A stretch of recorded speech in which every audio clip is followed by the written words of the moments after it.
Para comenzar, queremos hacer una primera pregunta que tiene que ver, como este panel son los desafíos éticos, entonces consideramos apropiado el poder preguntarles a ustedes cuáles consideran que son los principales desafíos éticos, pero para países como Chile, de la región, en materia de inteligencia artificial, para que sea un beneficio para la sociedad. O sea, no que quede como en el aire, sino que realmente puedan bajar.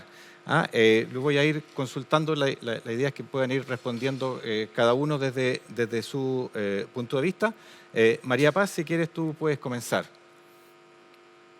Hola, muchas gracias, Oscar. Un principal desafío ético que yo veo es que la inteligencia artificial se está insertando en la sociedad, en una sociedad que tiene bajos niveles de confianza. En Chile tenemos en las instituciones bajísimo nivel de confianza y entre las personas también. Obviamente esto es un fenómeno mundial, pero en Chile específicamente también tenemos muy bajo nivel de confianza entre las personas, por ejemplo, a diferencia de las naciones de los países nórdicos. Entonces, eso genera también una instancia como de desconfianza hacia sistemas que puedan, por ejemplo, tomar decisiones, como la inteligencia artificial, o apoyar en la toma de decisiones. Y eso obliga a hacer estos sistemas con muy buena comunicación, porque en el fondo el entorno donde ya se desempeñan tiene este bajo nivel de confianza. No ayuda a esto y genera otro desafío ético, una débil regulación que tenemos en protección de datos personales. Si tuviéramos una mejor regulación, también tendríamos una mejor base en donde insertar estos sistemas. Entonces, por eso también es urgente que avancemos en aprobar el proyecto de ley de protección de datos personales. Y finalmente menciono algo que es común, que algunos le llaman el tecno-optimismo. Existe como una especie de entusiasmo de los innovadores, ¿no es cierto?, de la tecnología por la tecnología. Y no necesariamente hay una ponderación de si es proporcional o no usar tecnología para resolver un problema, o siquiera si hay que justificarlo. Eso yo creo que lo vimos en el caso, por ejemplo, de cuando se implementó reconocimiento facial en el metro de Valparaíso, en donde se lanzó como una cosa muy de que es una novedad tecnológica interesante y nunca se justificó realmente por qué era necesario, en ese caso, usar tecnología para mejorar el uso de la tarjeta adulto mayor y escolar. Y hasta el día de hoy no se ha justificado. Entonces, creo que necesitamos también instalar un proceso de ponderación de cuándo es importante y necesario usar esta tecnología y no solamente hay que usarla porque está disponible o porque nos parece motivante e interesante. Muy bien, muchas gracias, María Paz. Ahora con Cristina, si nos puedes dar tu opinión respecto a los principales desafíos éticos para países como Chile, desde la visión, desde allá del BID. Hola, Oscar, muchísimo gusto verte. Muchas gracias. Como yo creo que soy la outsider aquí, voy a complementar un poco lo que dijo María Paz, que conoce mucho más la realidad chilena. Yo creo que aunado a lo que ella dijo, hay dos temas que son importantes para países en el nivel de desarrollo que está Chile en este momento. La primera es el riesgo del reduccionismo, ¿no? Es reducir el concepto de ética a valores simplificados, como y arrinconados, como que caer en los lugares comunes de los principios éticos. Creo que ese es un riesgo importante, y es que no todo lo que es justo es necesariamente ético, y aunque esto puede llevar a una conversación un poco más filosófica, creo que el reduccionismo de los principios es un riesgo importante en estos temas. Y el otro que me parece que es importante señalar es que hay que tener un riesgo importante, es la falta de mecanismos de implementación reales y prácticas que conviertan esas directrices en desarrollos éticamente conscientes. Creo que ese es otro riesgo que tenemos.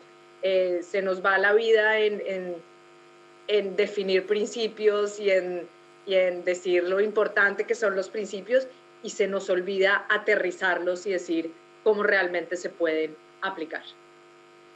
Muchas gracias, Cristina, muy interesante. Y ahora le dejo la palabra a Lorena John Palazzi para ver que nos pueda comentar y complementar quizás también de su interesante charla que tuvimos hace un rato con ella, muy, muy interesante. Así que Lorena, te dejo la palabra. Hola, Oscar, encantada de conocerte digitalmente. Yo soy todavía más outsider, o sea que lo que voy a hacer es barrer en casa. y hablar de los retos que eso estamos imponiendo nosotros. Creo que por un lado tenemos a nivel de datos, vamos a tener conflictos éticos. O sea, Abeba Brihane expuso en Europes, en la última conferencia de Europes, el problema de que los países occidentales, tanto Europa como Estados Unidos, tenían mucho mejor acceso a los datos que sus propias compañías están dataficando y extrayendo en el continente africano que los africanos mismos. Y esto va a ser un tema también en Latinoamérica, porque sí que vemos que hay muchas compañías europeas que están dataficando el continente y que obviamente ahí vamos a tener conflictos similares. Si no es ya realidad que todavía simplemente no ha sido tematizada. Y luego, por otro lado, también tenemos todo lo que es nuevas formas de capitalización agresiva. Es decir, lo que hemos visto en el terreno de la salud, por ejemplo, es que mucho personal médico ha estado entrando más y más en los últimos 10 años de otros continentes al continente europeo y están ejercitando como médicos y como personal sanitario y no vuelven a sus continentes, no vuelven a sus países. Y por el contrario, lo que están haciendo compañías europeas ofreciendo servicios de sanidad con inteligencia artificial, como servicios de diagnóstico, etcétera, son servicios para compensar precisamente eso en esos países. Es decir, la calidad médica personal son las que reciben los países occidentales con con personal de otros continentes y lo que y con ello se relega, por así decirlo, todo lo que es el automatismo médico y una forma mucho más pues industrializada y menos personalizada y con menor calidad y mucho más errores, márgenes de errores, a la gente de esos países pues, que han perdido a sus talentos. Eso es otro reto ético. Y por último, el reto ético que para mí a nivel normativo es bastante alarmante es el hecho de que estamos imponiendo pues, teorías éticas o discusiones éticas y normativas que vienen del occidente que son individualistas, mientras que por el otro lado esta tecnología es colectivista. Es decir, uno no puede regular al bosque regulando árbol por árbol, pero eso es lo que nuestras teorías normativas intentan hacer. Y estamos intentando venderlo como si eso fuese la solución. Y eso pues obviamente me preocupa bastante.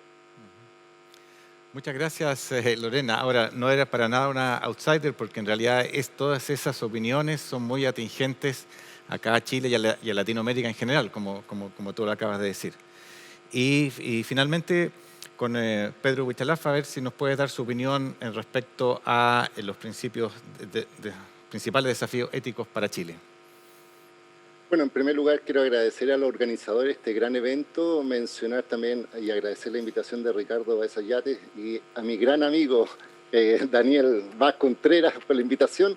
También quiero destacar la participación de 3 grandes mujeres profesionales en un panel como este, porque en definitiva es importante también la identidad de género en el sentido de que esto es una materia multidisciplinaria, de todo con actos en mirada y también, tal como lo decía en un principio el senador Kenneth Plug, multidisciplinaria en los ámbitos profesionales y técnicos. Estamos hablando de periodistas, estamos hablando de sociólogos, estamos hablando de abogados e ingenieros, porque hay que pensar que el concepto ético, si uno piensa la palabra, uno lo define como una disciplina filosófica que habla sobre el bien y el mal y las relaciones de moral y del hombre. Entonces, está centrado en las personas. Entonces, cuando empiezan a desarrollarse tecnología, como la inteligencia artificial, que todos entendemos que a diferencia de otro tipo de tecnología, es una tecnología que no ha sido desarrollada espontáneamente. Por ejemplo, la rueda fue inventada de a poco, empezó a evolucionar, empezó a crecer, después los automóviles y avanzamos. En cambio, la inteligencia artificial tiene un origen elitista.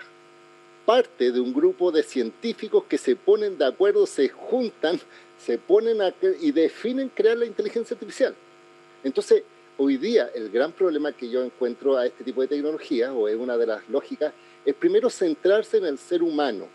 Todas las tecnologías utilizan es un medio para mejorar el bienestar de las personas. Por tanto, cualquier tipo de tecnología que afecta, en este caso, y que tiene connotaciones amorales, digámoslo así, que van en contra del ser humano, uno puede considerarlo, en este caso, contrario a los principios esenciales de cualquier tipo de tecnología. Y el problema de la inteligencia artificial, insisto, con su origen elitista, es que es complejo.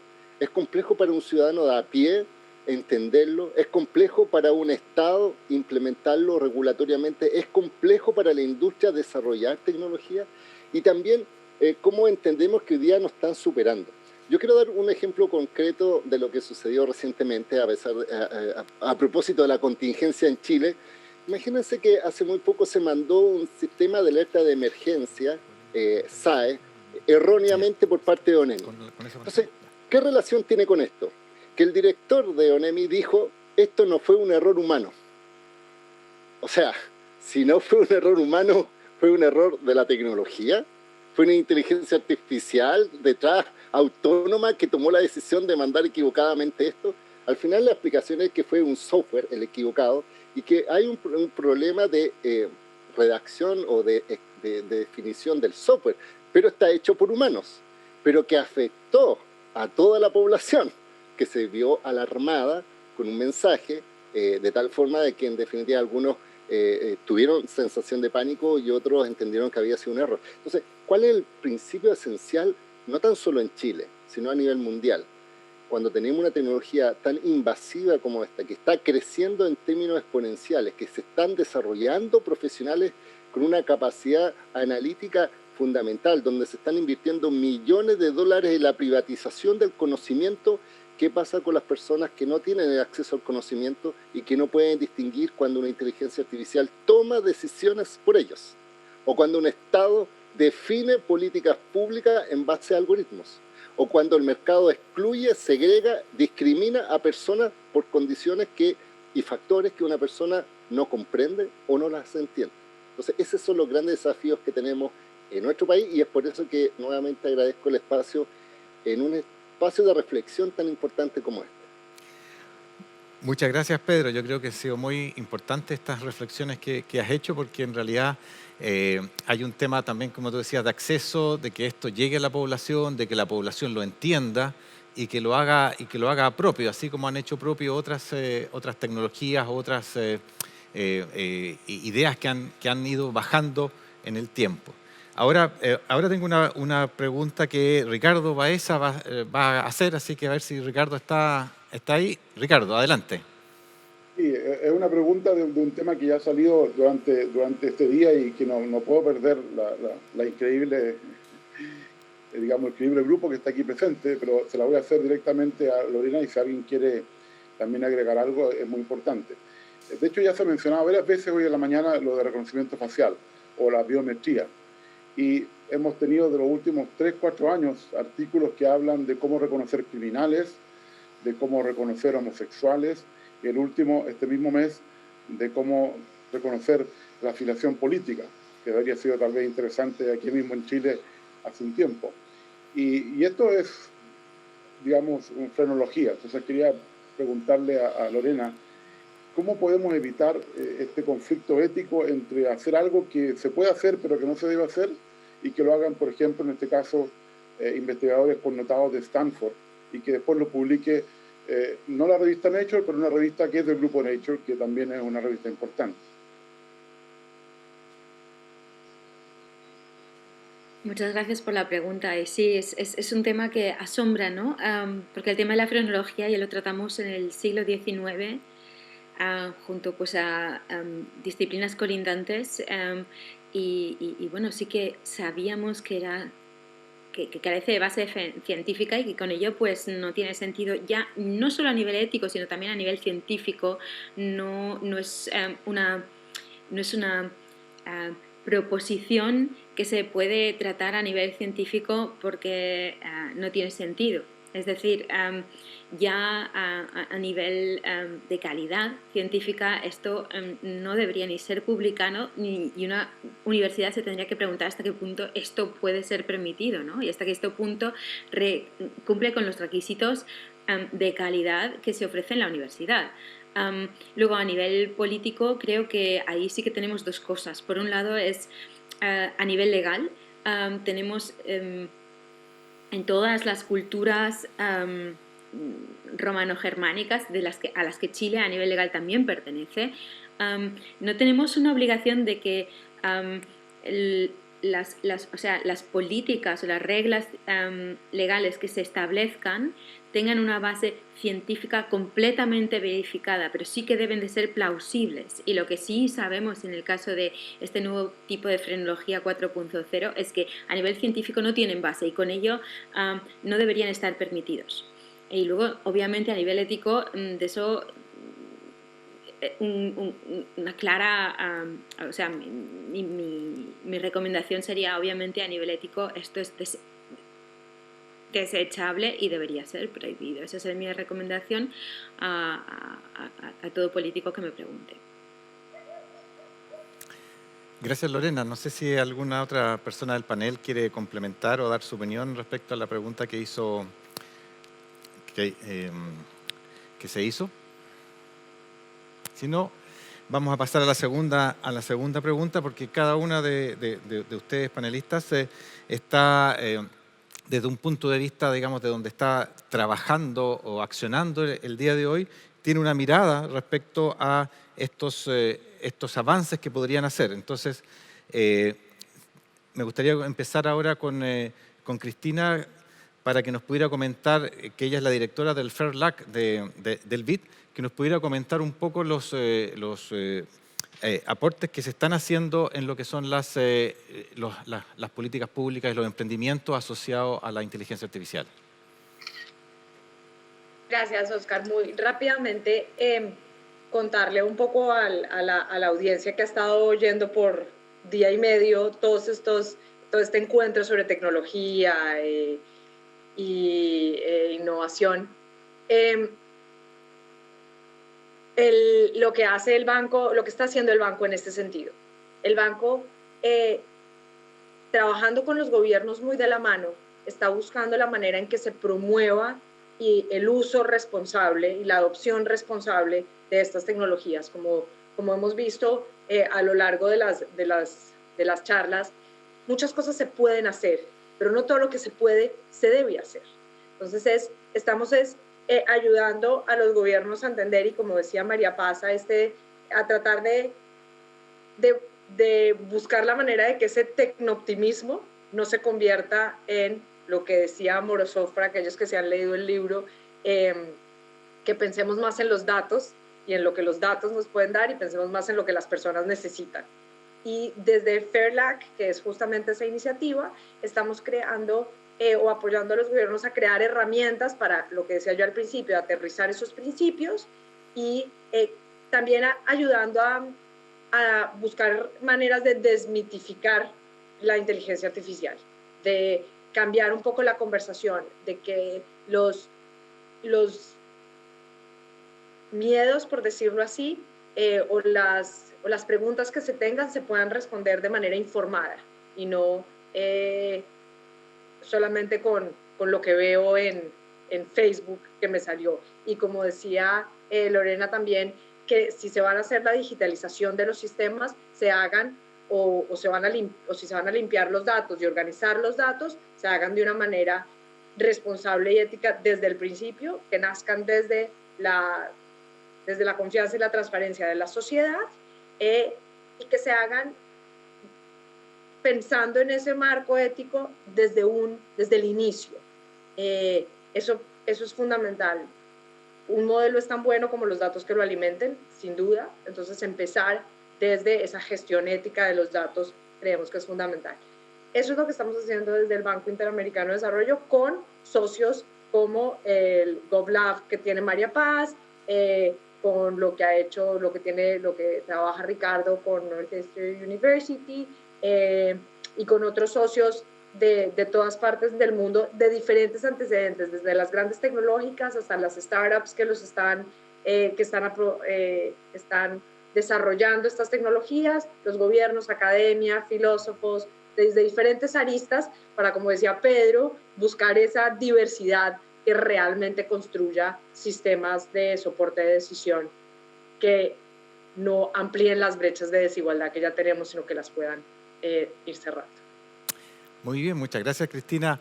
Estaremos atentos a los programas que puedan sacar ustedes este año 2021, adicionales a los que ya han mencionado. Y justamente ahora me gustaría preguntarle a María Paz, que ella es directora del GovLab de la Universidad Adolfo Ibáñez, que nos pueda comentar un poco su accionar y en general, pero también aplicado a lo que el tema de la ética de los datos, de la ética de la inteligencia artificial. Gracias, Oscar. Sí, efectivamente estamos trabajando en un proyecto bastante concreto que estrenamos a mediados de diciembre, que cuenta con el apoyo del BID. La Universidad Adolfo Ibáñez firmó un convenio para hacer un proyecto que en Chile es inédito y que tiene que ver con instalar y promover la gestión ética de datos en dos frentes. Por un lado, un frente es el sistema de compras públicas. Queremos incorporar los estándares más altos, digamos, en temas de ética, de transparencia y responsabilidad en los requisitos de compra que tiene Chile Compra para las empresas de tecnología y que todos los organismos públicos deben seguir. Y por otro lado, también trabajando con las empresas de tecnología que proveen estos servicios al sector público. Entonces, trabajando por el lado de la oferta y la demanda. Y bien concretamente, por ejemplo, en estos días vamos a abrir un curso gratuito para funcionarios públicos que están formulando, están diseñando, como decía Cristina, los proyectos y que desde el principio, cuando lo están empezando a pensar, ya tengan este conocimiento para poder formularlos de mejor manera, que obviamente también incluye esa ponderación de si debiéramos o no usar la tecnología para resolver este problema, cuál es la situación actual y si existe un espacio para que en este caso la inteligencia artificial o la ciencia de datos mejore, y obviamente esa es la primera ponderación que uno tiene que hacer cuando está construyendo un proyecto de este estilo. Así que vamos a, de hecho, salir en la convocatoria en los próximos días para funcionarios públicos de todo el país y un poco más adelante también vamos a ofrecer oportunidades para empresas. Así que estamos trabajando en eso, vamos a hacer 2 pilotos y posteriormente al cierre del proyecto sacar lineamientos para las compras públicas de algoritmos de sistema de soporte de decisión en Chile. Muy interesante, María Paz, porque en realidad aquí siempre son los temas como bien etéreos, pero aquí ya hay como cosas concretas, hay una planificación, ahí están estos cursos que tú acabas de mencionar, y está el tema de las compras públicas, la transparencia algorítmica de las compras públicas, así que yo creo que es un gran y bonito proyecto para que ustedes desarrollen y, como decía, junto con el BID en este año. Muchas gracias. Y por el lado de Pedro, yo sé que Pedro está trabajando ahora por los temas de ciberseguridad y seguridad, entonces me gustaría si nos puede dar una mirada como de la parte, igual, siempre desde el punto de vista de la ética de la seguridad de los algoritmos o la seguridad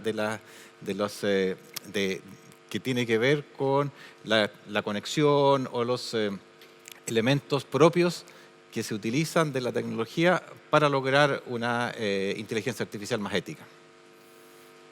Sí, claro, efectivamente yo estoy participando actualmente en el Centro de Investigación en Ciberseguridad de la Universidad Mayor, pero en ese ámbito también estoy observando un poco todo el concepto de política pública, la formación, la regulación, por defecto, porque yo soy abogado, no soy ingeniero, pero en definitiva, y quiero responder un poco lo que dijo Ricardo respecto al tema de análisis biométrico, etcétera. Y yo sé que algunos, como Ricardo, Daniela, que forman parte del Observatorio Público para la Transparencia e Inclusión Algorítmica, tienen resistencia a la regulación. Yo quiero mencionar que efectivamente tenemos que tener un marco regulatorio sin entrar a la sobreregulación, sin entrar a decir esto va a afectar el desarrollo del innovadores, del fomento del estudio, de la investigación, porque tiene que haber algún lineamiento ético, moral respecto a este uso de tecnología que además se basan en datos que pueden ser anónimos o que pueden ser datos personales. Imagínate que en este momento hay soluciones desarrolladas por innovadores, por ejemplo, una aplicación, Face App, que hace que te muestra cómo serías como el sexo contrario. Perfecto, uno se muestra, saca la foto, precioso, pero ¿qué pasa con la información que hay detrás? Si uno hace un seguimiento de quién desarrolla esas aplicaciones, es una empresa privada que tiene también relación con sistemas biométricos y de ADN, que está puesta esta sede en un país no de Occidente, digámoslo así, está en Rusia, donde tiene una regulación completamente distinta al mundo occidental y donde finalmente nuestra identidad se está transformando en una identidad digital y donde nos estamos categorizando en unos y ceros. Es decir, nos estamos transformando en bytes. Y quien controla la información, controla emociones, controla, predetermina, proyecta, y también lo que está haciendo hoy día muchas empresas es hacer proyecciones de ti y por tanto puede anticipar cosas que incluso tú en tu fuero interno no conocías. Hoy día, por ejemplo, aplicaciones como Tinder son mucho más efectivas en las relaciones amorosas que conocer a una persona así sin ninguna tecnología. De hecho, Facebook sabe con 6 meses de anticipación cuándo te vas a divorciar si estás casado por tus comportamientos que realizas en la red. Entonces, el problema de dejar esto al espacio abierto, sin una reflexión, sin un marco regulatorio, es que hay países de primera y países de segunda. Por ejemplo, con el tema de WhatsApp y los cambios de política de privacidad, con un algoritmo que hay detrás para el tema de la coordinación y la categorización de personas, eso se va a afectar a todas las personas que están fuera del continente europeo, porque en Europa hay una regulación que protege los datos personales. Entonces, por ser chileno, estoy segregado y sometido a las condiciones algorítmicas de una empresa privada que está en Estados Unidos. En cambio, como estoy en Europa, tengo todos los privilegios de ser resguardado por un Estado o una comunidad que entiende el valor de los datos y de los peligros del uso de esos datos por parte de organizaciones públicas y privadas, porque no siempre el malo es el privado. También el Estado puede ser muy malo, sobre todo con el seguimiento, con el tema de la trazabilidad. Con el tema del reconocimiento facial uno puede tener finalmente, imagínate, yo estuve invitado en China, donde mostraban su evolución para detectar con sistemas biométricos la cara de los chinos, y yo decía, si los chinos saben reconocer a sus propios chinos es porque ya dominan el mundo. O sea, en el fondo uno puede decir son muy similares biométricamente, pero ya tienen tal grado de certeza los sistemas algorítmicos que pueden hacer una categorización.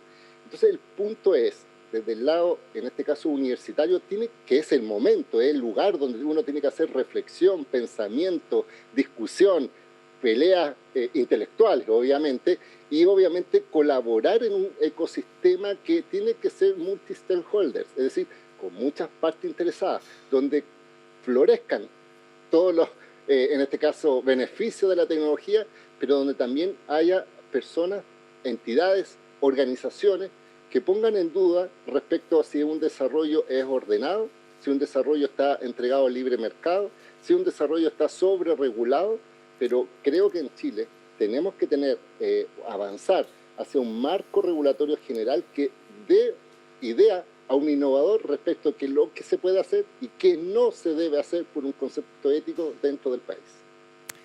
Muchas gracias, Pedro. En realidad es un tema súper apasionante, el tema de la regulación o de la autorregulación que deben tener las mismas empresas, pueden tener, y Oscar, el tema no de sé las si puedo propias comentar empresas. ahí algo. Sí, perdón. Sí, quería comentar algo con respecto a lo que dijo Pedro. Ya, sí, por supuesto.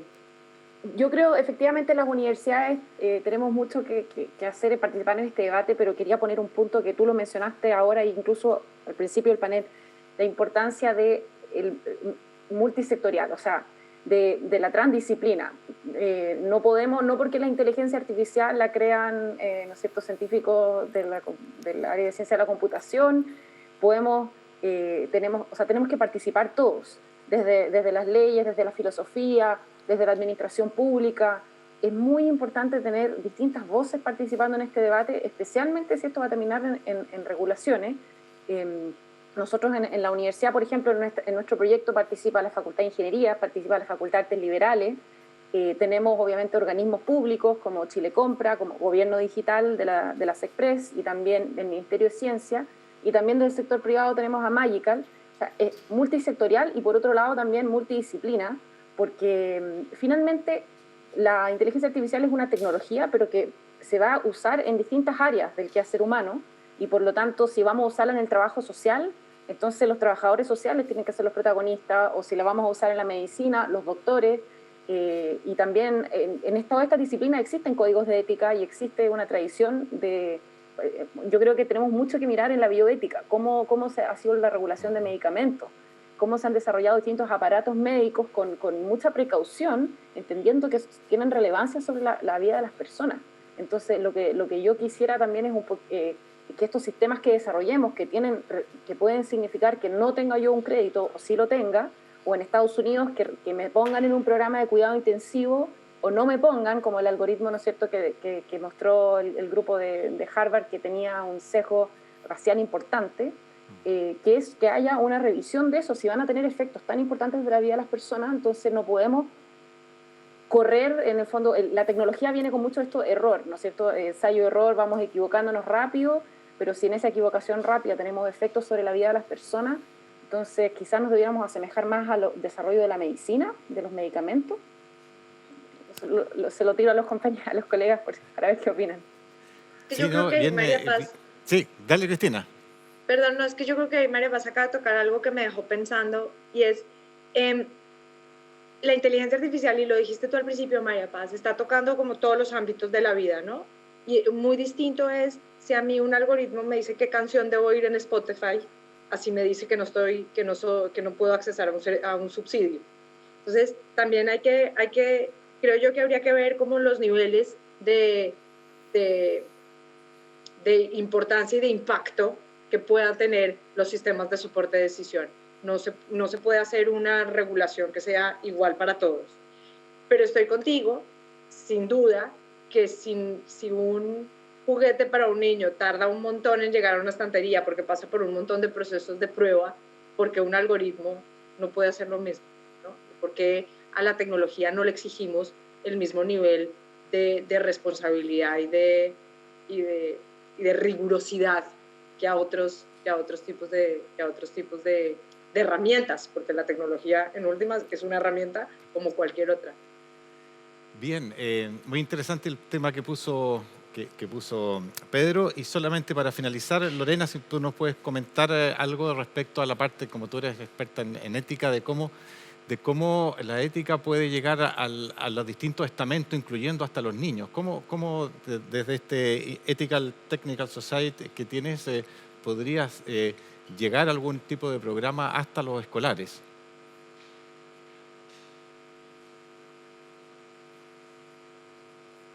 Un momento, me tenía que desilenciar. Muchas gracias por la pregunta y también por los temas tan interesantes que has estado poniendo los compañeros y compañeras aquí.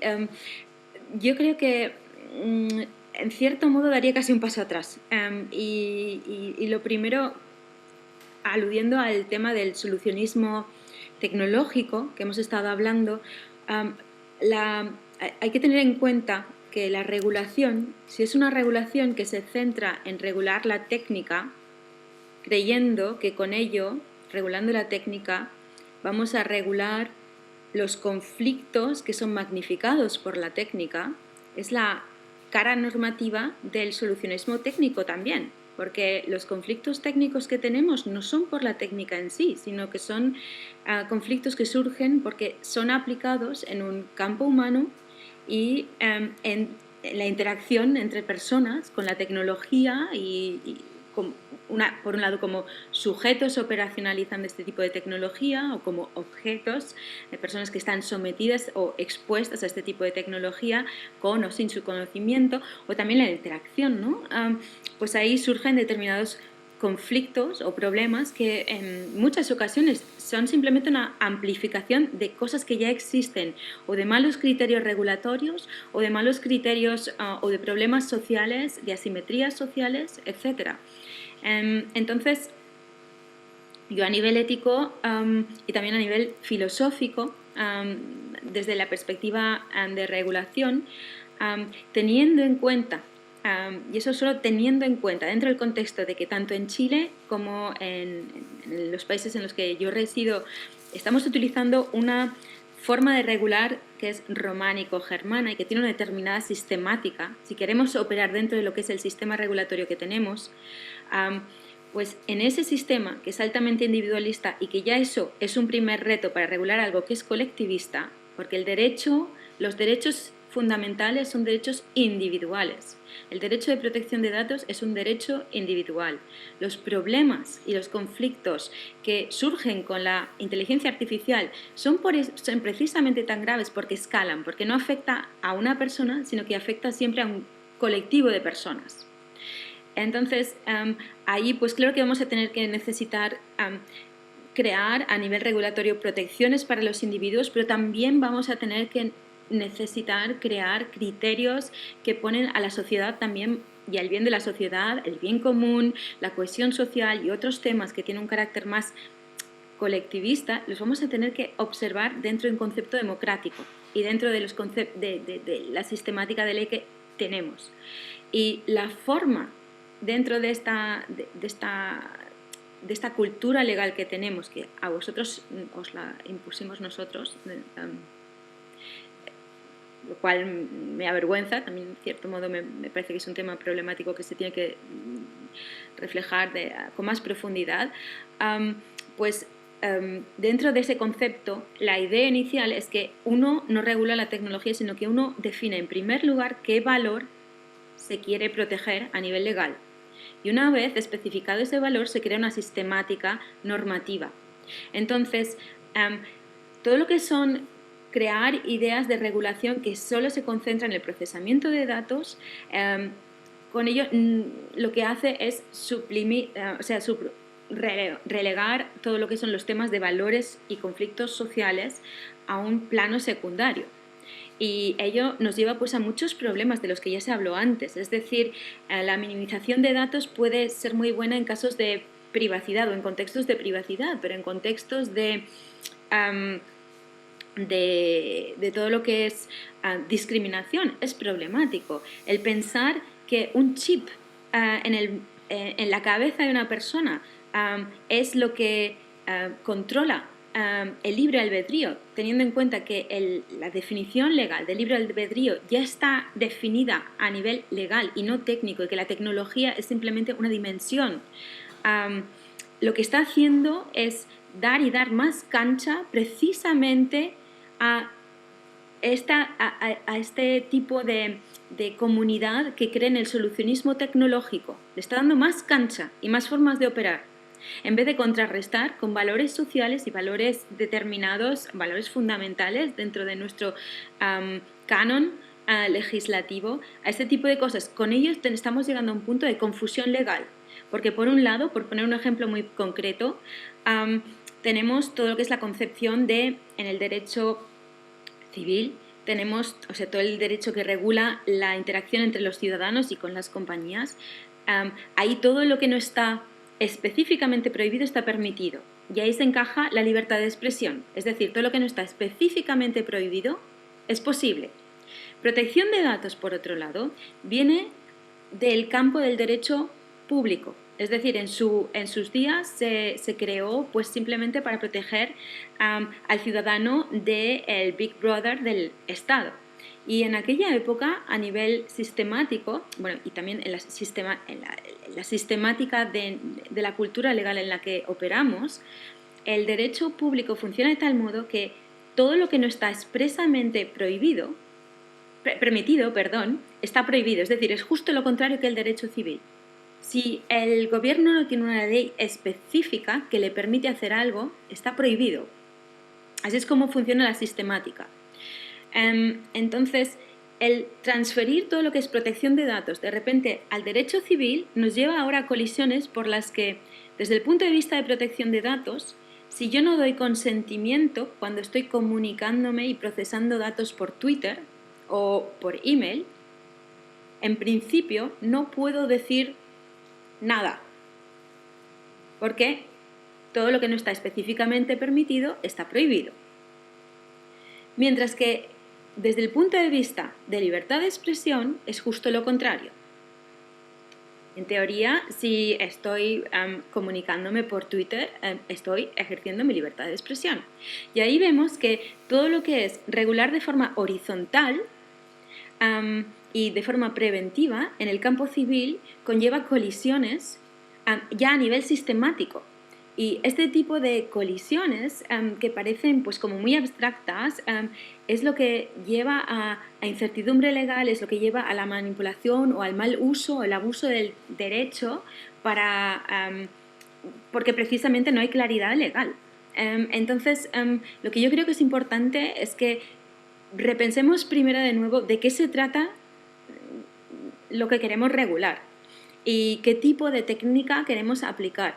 Y pienso que teniendo en cuenta la historia de nuestros países, precisamente en Chile se está hablando de la honra, un valor extremadamente importante, me parece un concepto fantástico.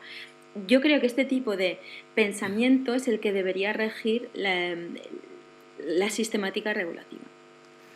Muchas gracias, Lorena. Un excelente aporte por ir pensando desde la base esto.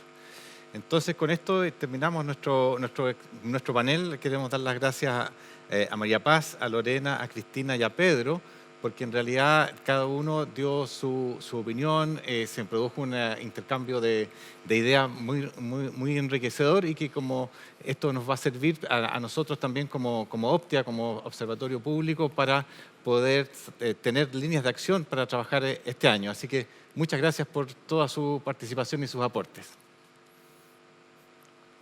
Muchísimas gracias a ti, Oscar, y a todos por la invitación. Gracias. Gracias. A todos. Gusto.